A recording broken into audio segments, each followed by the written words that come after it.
जय श्री कृष्णा, राधे राधे। आप सभी भक्तों का आपके अपने YouTube चैनल श्री कृष्ण दीवानी में हार्दिक स्वागत है। भाद्रपद मास महात्म्य के 11वें दिन की कथा में आज आप पद्म पुराण से सुनेंगे सुवर्त की उत्पत्ति के प्रसंग में सुमना और शिव शर्मा का संवाद, विविध प्रकार के पुत्रों का वर्णन और दुर्वासा जी के द्वारा धर्म को श्राप।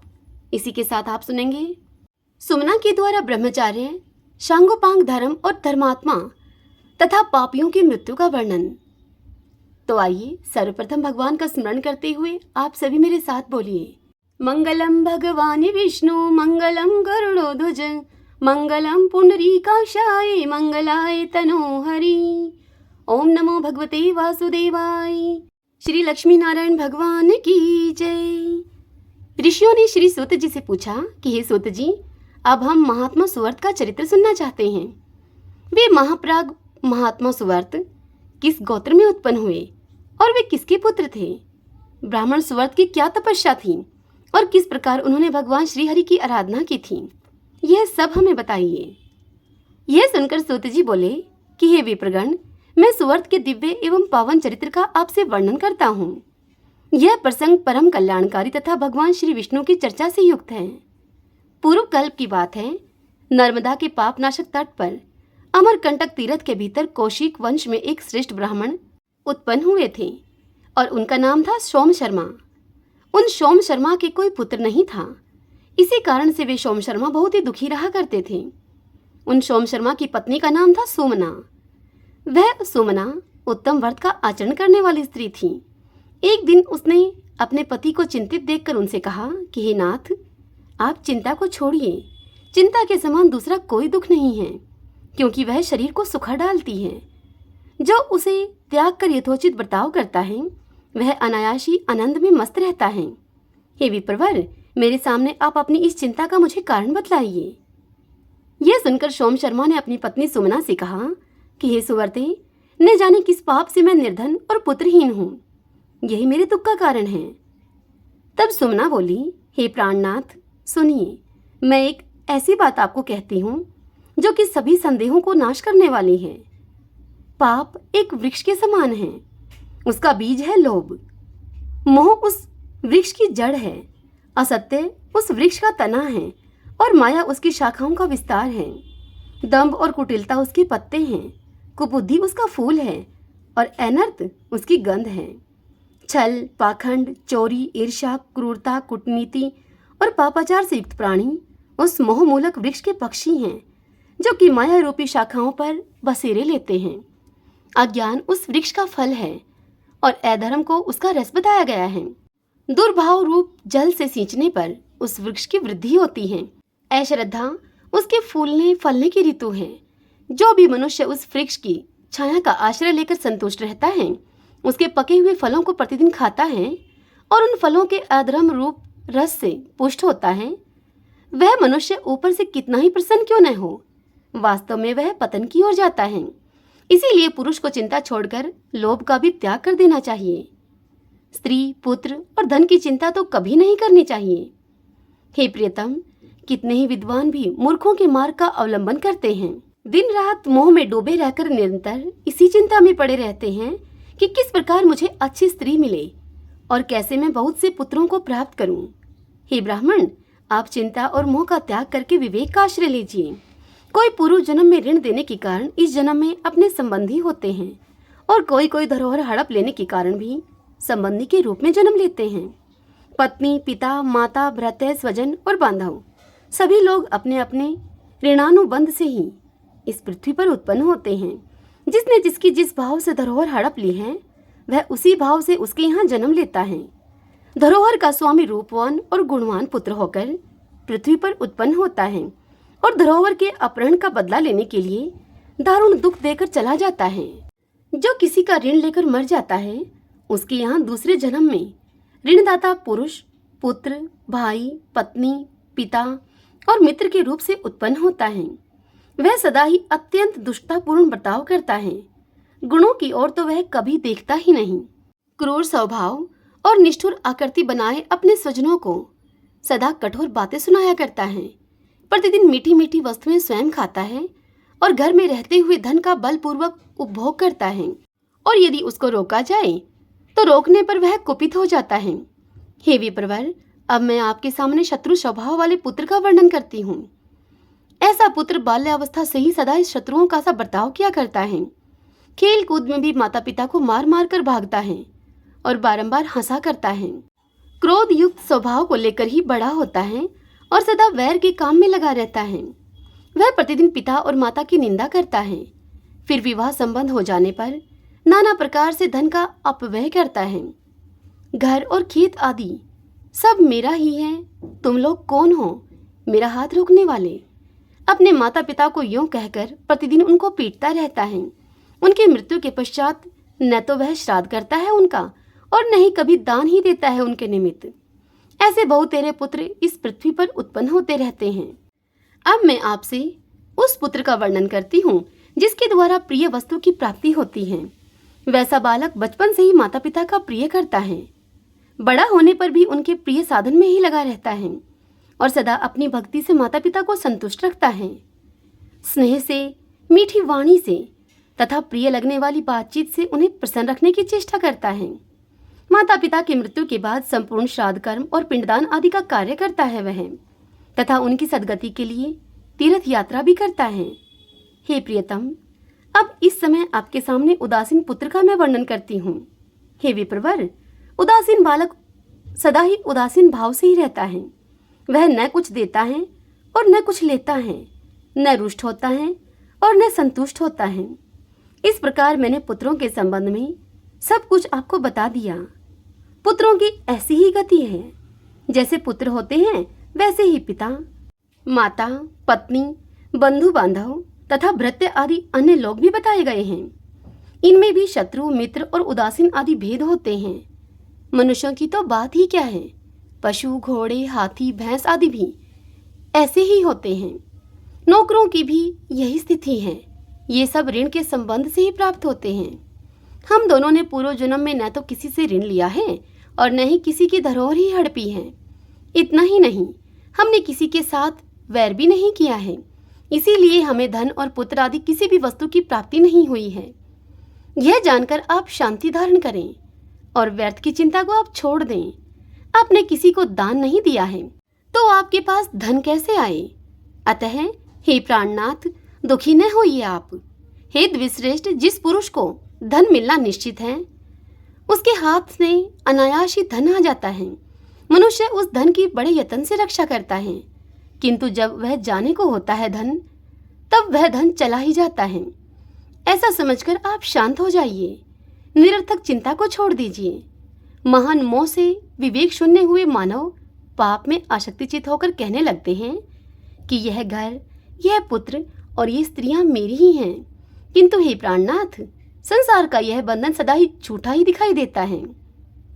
यह सुनकर सोम शर्मा अपनी पत्नी सुमना से बोले, हे कल्याणी, तुम ठीक कहती हो।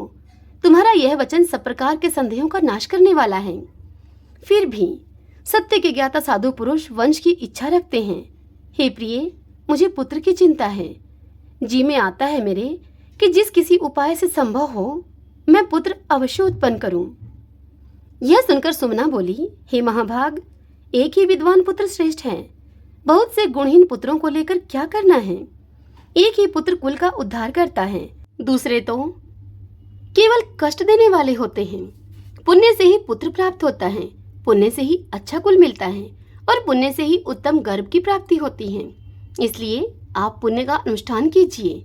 हे प्राणनाथ, पुण्य कर्म करने वाले मनुष्य ही सुख राशि का उपभोग किया करते हैं।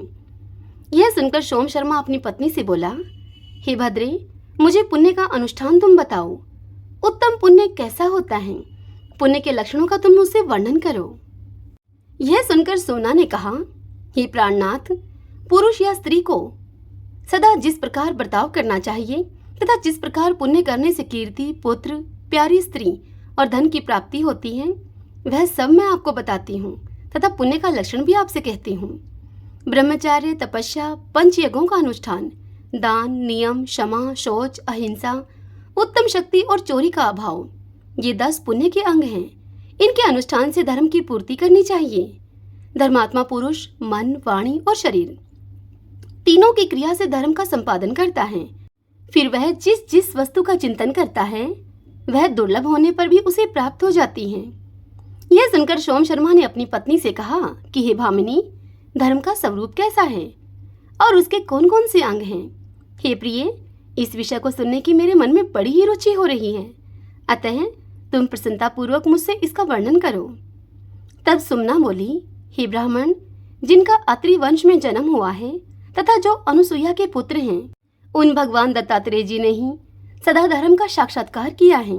महर्षि दुर्वासा और दत्तात्रेय, इन दोनों ने उत्तम तपस्या की है। उन्होंने तपस्या और आत्मबल के साथ धर्म अनुकूल बर्ताव किया है। उन्होंने वन में रहकर 10,000 वर्षों तक तपस्या की और बिना कुछ खाए पिए केवल हवा पीकर अपने जीवन का निर्वाह किया। इससे वे दोनों शुभदर्शी हो गए हैं। तत्पश्चात उतने ही समय 10,000 वर्ष तक उन दोनों ने पंच अग्नि सेवन किया। उसके बाद वे जल के भीतर खड़े होकर उतने ही वर्षों तक तपस्या में लगे रहे। यतिवर दत्तात्रेय और मुनिश्रेष्ठ दुर्वासा बहुत ही दुर्बल हो गए।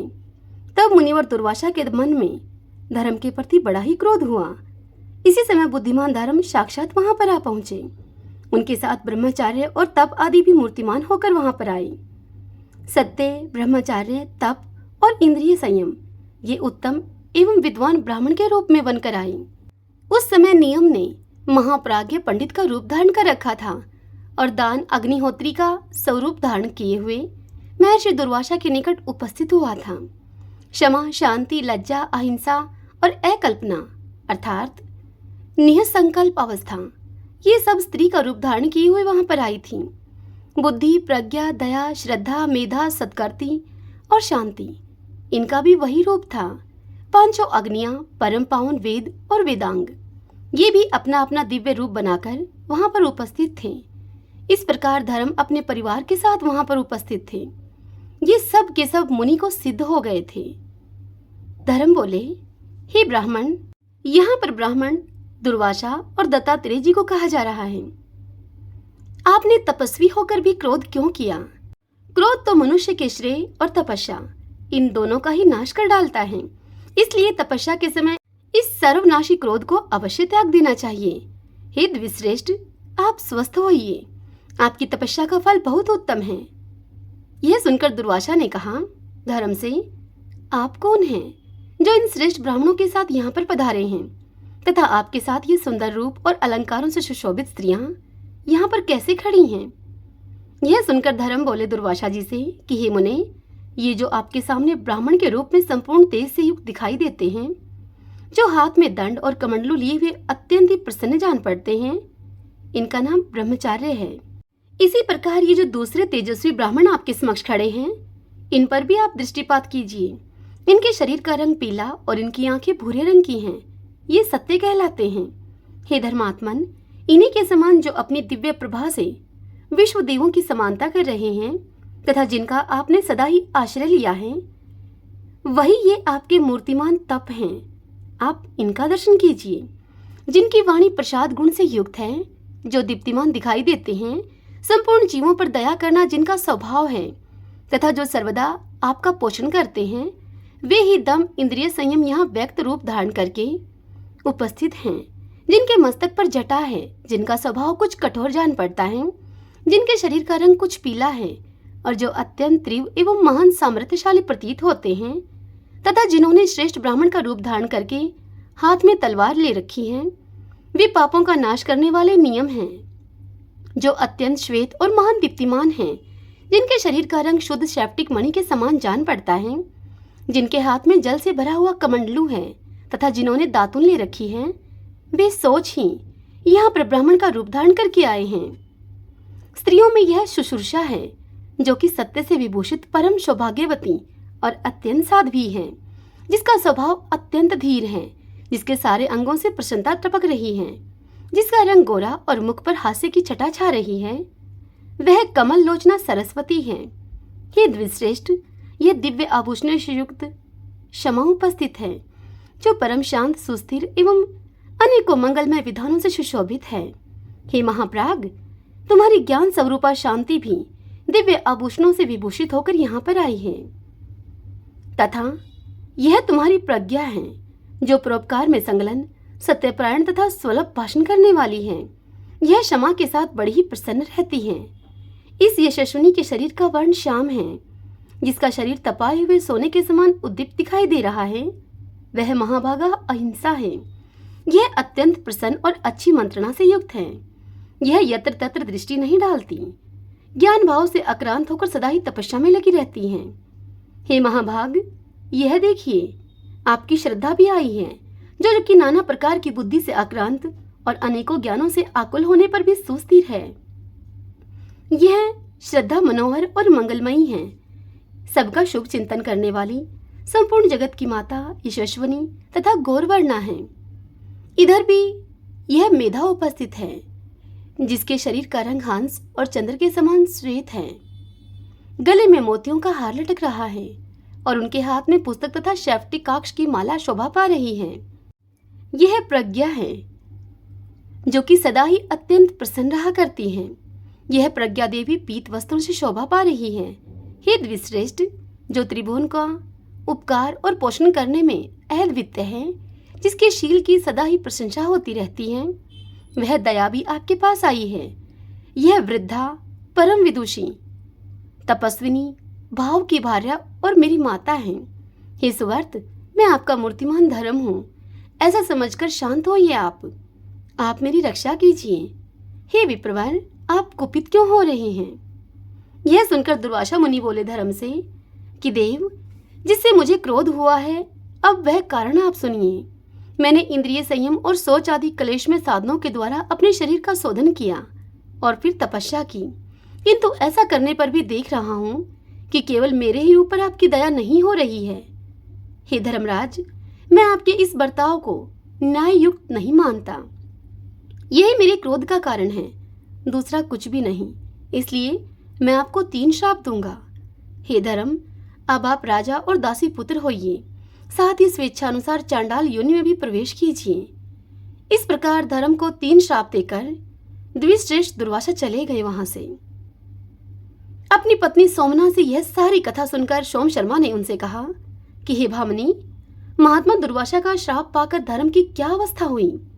उन श्रापों का उपभोग उन्होंने किस प्रकार से किया?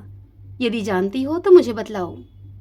तब सुमना बोली अपने प्राणनाथ से कि हे प्राणनाथ, धर्म ने भारत वंश में राजा युधिष्ठिर के रूप में जन्म ग्रहण किया। दासी पुत्र होकर जब वे उत्पन्न हुए, तब विदुर नाम से उनकी प्रसिद्धि हुई। और अब तीसरे श्राप का उपभोग आपको बतलाती हूँ। जिस समय महर्षि विश्वामित्र ने राजा हरिश्चंद्र को बहुत कष्ट पहुंचाया, उस समय परम बुद्धिमान धर्म चांडाल के स्वरूप को प्राप्त हुए थे। श्रीमन नारायण नारायण हरि हरि, भजमन नारायण नारायण हरि हरि। सोम शर्मा ने अपनी पत्नी सुमना से कहा, हे भामिनी, ब्रह्मचार्य के लक्षण का विस्तार पूर्वक तुमसे वर्णन करो। तब सुमना बोली कि हे नाथ, सदा सत्य भाषण में जिसका अनुराग है, जो पुण्य आत्मा होकर साधुता का आश्रय लेता है, ऋतुकाल प्राप्त होने पर अपनी स्त्री के साथ समागम करता है, स्वयं दोषों से दूर रहता है और अपने कुल के सदाचार का कभी भी त्याग नहीं करता, वही सच्चा ब्रह्मचारी है। हे द्विश्रेष्ठ, यह मैंने गृहस्थ के ब्रह्मचार्य का आपसे वर्णन किया है। यह ब्रह्मचार्य गृहस्थ पुरुषों को सदा ही मुक्ति प्रदान करने वाला है। अब मैं यतियों अर्थात सन्यासियों के ब्रह्मचार्य का आपसे वर्णन करूंगी। आप ध्यानपूर्वक सुनिए। यति को चाहिए, यति सन्यासियों को कहा जाता है। सन्यासियों को चाहिए कि वह इंद्रिय संयम और सत्य से युक्त होकर पाप से सदा ही डरता रहे और स्त्री के संग का परित्याग करके ध्यान और ज्ञान में निरंतर संलग्न रहे। यह यतियों का ब्रह्मचार्य बतलाया गया है। अब आपके समक्ष वानप्रस्थ के ब्रह्मचार्य का वर्णन करती हूँ मैं। ध्यानपूर्वक सुनिए आप। वानप्रस्थी को सदाचार से रहना और काम क्रोध का परित्याग करना चाहिए। वह उच्चवर्ती से जीविका चलाए और प्राणियों के उपकार में संलग्न रहे। यह वानप्रस्थ का ब्रह्मचार्य बतलाया गया है। अब मैं आपसे सत्य का वर्णन करती हूँ। जिसकी बुद्धि पराये धन और पराई स्त्रियों को देखकर लोलुपतावश उनके प्रति आसक्त नहीं होती, वही पुरुष सत्यनिष्ठ कहा गया है। हे प्राणनाथ, अब मैं आपके समक्ष दान का वर्णन करती हूँ, जिससे मनुष्य जीवित रहता है। भूख से पीड़ित मनुष्य को भोजन के लिए अन्न अवश्य देना चाहिए। उसको देने से महान पुण्य होता है तथा दाता मनुष्य सदा ही अमृत का उपभोग करता है। अपने वैभव के अनुसार प्रतिदिन कुछ न कुछ दान करना चाहिए। सहानुभूतिपूर्ण वचन, तृण, शैया, घर की शीतल छाया, पृथ्वी, जल, अन्न, मीठी बोली, आसन, वस्त्र या निवास स्थान और पैर धोने के लिए जल, ये सब वस्तुएं जो प्रतिदिन अतिथि को निष्कपट भाव से अर्पण करता है, वह इहलोक और परलोक में आनंद का अनुभव करता है। जो दान और स्वाध्याय आदि शुभ कर्मों के द्वारा अपने प्रत्येक दिन को सफल बनाता है, वह इस जगत में मनुष्य होकर भी देवता ही है, इसमें तनिक भी संदेह नहीं है। हे प्राणनाथ, अब मैं आपके समक्ष सांगोपांग धर्म के साधनभूत उत्तम नियमों का वर्णन करती हूँ, जो देवताओं और ब्राह्मणों की पूजा में संलग्न रहता है, नित्य निरंतर सोच, संतोष आदि नियमों का पालन करता है तथा दान, व्रत और सब प्रकार के परोपकारी कार्यों में योग देता है, उसके इस कार्य को नियम कहा गया है। हे द्विश्रेष्ठ, अब मैं क्षमा का स्वरूप बतलाती हूँ आपको। सुनिए, दूसरों के द्वारा की हुई अपनी निंदा सुनकर अथवा किसी के द्वारा मार खाकर भी जो क्रोध नहीं करता और स्वयं मार खाकर भी मारने वाले व्यक्ति को नहीं मारता, वह क्षमाशील कहलाता है। अब सोच का वर्णन करती हूँ आपसे। जो राग द्वेष से रहित होकर प्रतिदिन स्नान और आचमन आदि का व्यवहार करता है और इस प्रकार जो बाहर और भीतर से भी शुद्ध है, उसे सोच युक्त अर्थात पवित्र माना गया है। अब मैं अहिंसा का रूप आपको बतलाती हूँ। विज्ञ पुरुष को किसी विशेष आवश्यकता के बिना एक तिनका भी नहीं तोड़ना चाहिए। संयम के साथ रहकर प्रत्येक जीव की हिंसा से दूर रहना चाहिए और अपने प्रति जैसे बर्ताव की इच्छा होती है, ठीक वैसा ही बर्ताव दूसरों के साथ स्वयं भी करना चाहिए। अब शांति के स्वरूप का आपसे वर्णन करती हूँ। शांति से सुख की प्राप्ति होती है, अतः शांतिपूर्ण आचरण अपना कर्तव्य है। कभी भी खिन्न नहीं होना चाहिए। इससे प्राणियों के साथ वैर भाव का सर्वथा परित्याग करके मन में भी कभी वैर का भाव आने नहीं देना चाहिए। अब आस्ते का स्वरूप बतलाती हूँ आपको। परधन और परस्त्री का कदापि अपहरण न करें। मन, वाणी और शरीर के द्वारा भी कभी किसी दूसरे की वस्तु लेने की चेष्टा न करें। अब दम का वर्णन आपसे करती हूँ। इंद्रियों का दमन करके मन के द्वारा उन्हें प्रकाश देते रहना और उनकी चंचलता का नाश करना चाहिए। इससे मनुष्य में चेतनता का विकास होता है। अब मैं शुश्रूषा का स्वरूप आपको बतलाती हूँ। मन, वाणी और शरीर से गुरु के कार्य साधन में लगे रहना शुश्रूषा है। हे द्विश्रेष्ठ, इस प्रकार मैंने आपसे धर्म का सांगोपांग वर्णन किया। जो मनुष्य ऐसे धर्म में सदा ही संलग्न रहता है, उसे संसार में पुनः जन्म नहीं लेना पड़ता। यह मैं आपसे सच सच कह रही हूँ। हे महाप्राग, यह जानकर आप धर्म का अनुसरण करें। सब सुनकर सोम शर्मा ने पूछा अपनी पत्नी से, सुमना से कहा, हे देवी, तुम्हारा कल्याण हो। तुम इस प्रकार धर्म की परम पुण्यमयी उत्तम व्याख्या कैसे जानती हो? किसके मुंह से तुमने यह सब सुना है? तब सुमना बोली कि हे महामते, मेरे पिता का जन्म भार्गव वंश में हुआ है। वे संपूर्ण शास्त्रों के ज्ञान में निपुण हैं। उनका नाम है महर्षि चैवन और मैं उन्हीं की कन्या हूँ। वे मुझे प्राणों से भी अधिक प्रिय मानते थे। जिस जिस तीर्थ, मुनि समाज अथवा देवालय में वे जाते, मैं भी उनके साथ वहां जाया करती थी। मेरे पिताजी के एक मित्र हैं जिनका नाम है वेद शर्मा। कौशिक वंश में उनका जन्म हुआ है। एक दिन वे घूमते घामते पिताजी के पास आए। उस समय वे बहुत ही दुखी थे और बारंबार चिंतामग्न हो जाते थे। तब उनसे मेरे पिताजी ने कहा कि सुवर्त, मालूम होता है कि आप किसी दुख से संतप्त हैं। आपको दुख कैसे प्राप्त हुआ है? मुझे आप इसका कारण बतलाइए। यह सुनकर उन वेद शर्मा ने मेरे पिताजी से कहा कि मेरी स्त्री बड़ी ही साध्वी और पतिव्रता है, किंतु अब तक उसके कोई पुत्र नहीं हुआ।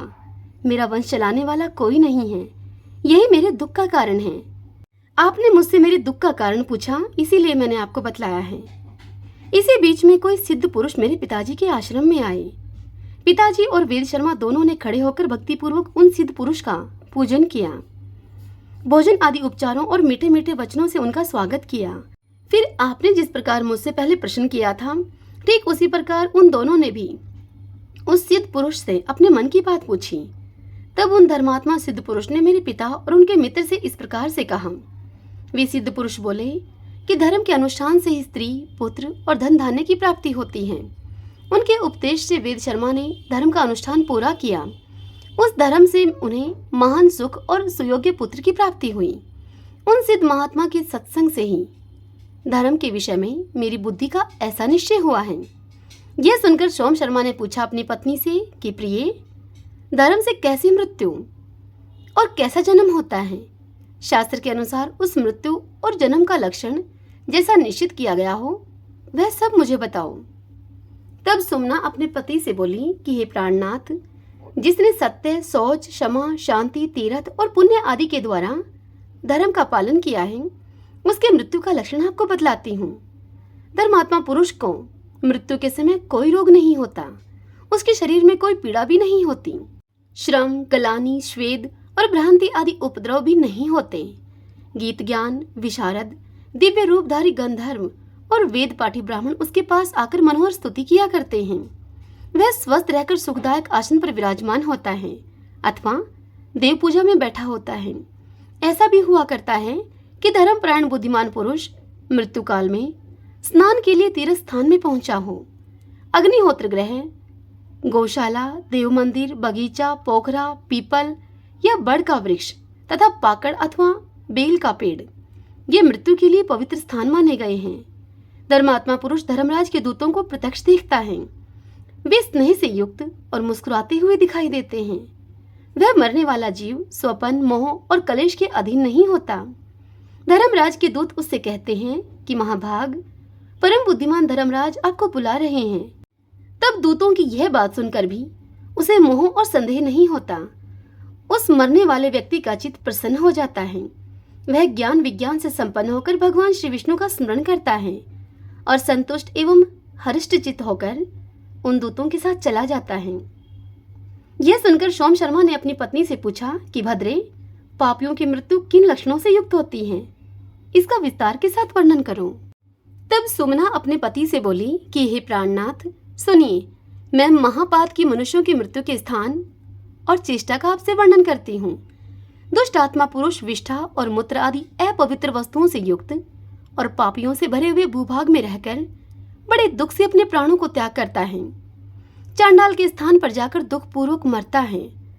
गधों से घिरी हुई भूमि में, वैश्या के भवन में या फिर चमार के घर में जाकर वह मृत्यु को प्राप्त होता है। हड्डी, चमड़े और नखों से भरी हुई पृथ्वी पर पहुंचकर दुष्ट आत्मा पुरुष की मृत्यु होती है। अब मैं उसे ले जाने की इच्छा से आए हुए यमदूतों की चेष्टा का आपसे वर्णन करती हूँ। वे यमदूत अत्यंत ही भयानक, घोर और दारुण रूप को धारण किए आते हैं। उनके शरीर अत्यंत काले, पेट लंबे लंबे और उनकी आंखें कुछ कुछ पीली होती हैं। कोई पीले तो कोई नीले तो कोई अत्यंत सफेद होते हैं। पापी मनुष्य उन्हें देखकर कांप उठता है। उसके शरीर से बारंबार पसीना छूटने लगता है।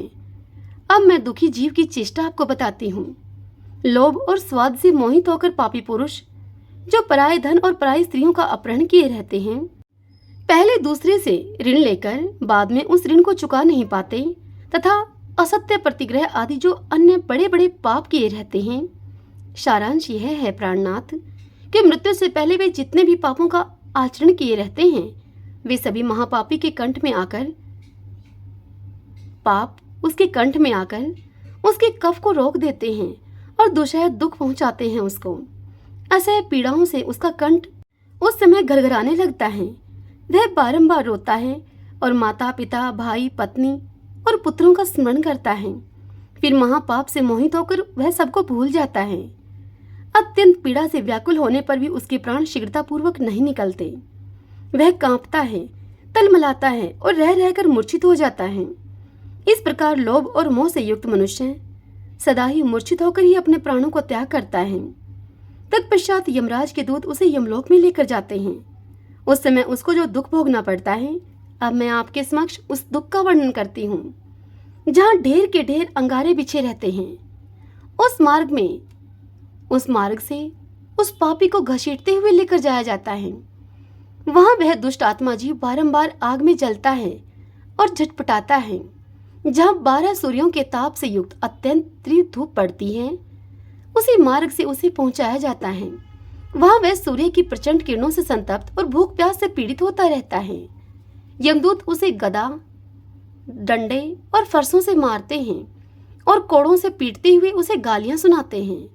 तदंतर वे पापी को उस मार्ग पर लेकर जाते हैं जहां जाड़ा अधिक पड़ता है और ठंडी हवा का झोंका सहना पड़ता है। पापी पुरुष शीत से पीड़ित होकर उस मार्ग को तय करता है। यमदूत उसे घसीटते हुए नाना प्रकार के दुर्गम स्थानों में लेकर जाते हैं। इस प्रकार देवता और ब्राह्मणों की निंदा करने वाले संपूर्ण पापों से युक्त दुष्टात्मा पापी पुरुष को यमराज के दूत यमलोक में लेकर जाते हैं। वहां यमलोक में पहुंचकर वह दुष्टात्मा यमराज को काले अंजन की राशि के समान देखता है।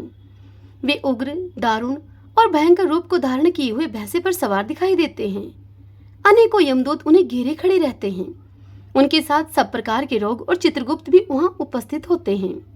हे द्विश्रेष्ठ, उस समय भगवान धर्मराज का मुख विकराल दाढ़ों के कारण अत्यंत ही भयानक और काल के समान प्रतीत हुआ करता है। यमराज धर्म में बाधा डालने वाले उस महापापी दुष्ट को देखते हैं और अत्यंत दुखदायी दुसह अस्त्र शस्त्रों का प्रयोग करते हुए, उन अस्त्र शस्त्रों के द्वारा उसको पीड़ा पहुंचाते हुए उसे कठोर दंड देते हैं। वह पापी 1000 युगों तक नाना प्रकार की यातनाओं में पकाया जाता है। इस प्रकार दुष्ट बुद्धि वाला पापात्मा मनुष्य अपने पाप का उपभोग करता है। तत्पश्चात वह जिन जिन योनियों में जन्म लेता है उसका भी आपसे वर्णन करती हूँ।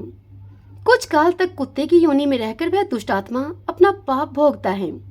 उसके बाद व्याघ्र और फिर गधा होता है। तदंतर बिलाव, सुअर और सांप की योनि में जन्म लेता है।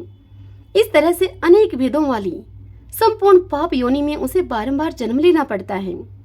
इस प्रकार मैंने आपसे पापियों के जन्म का सारा वृत्तांत बतला दिया है। हरि ओम तत्सत।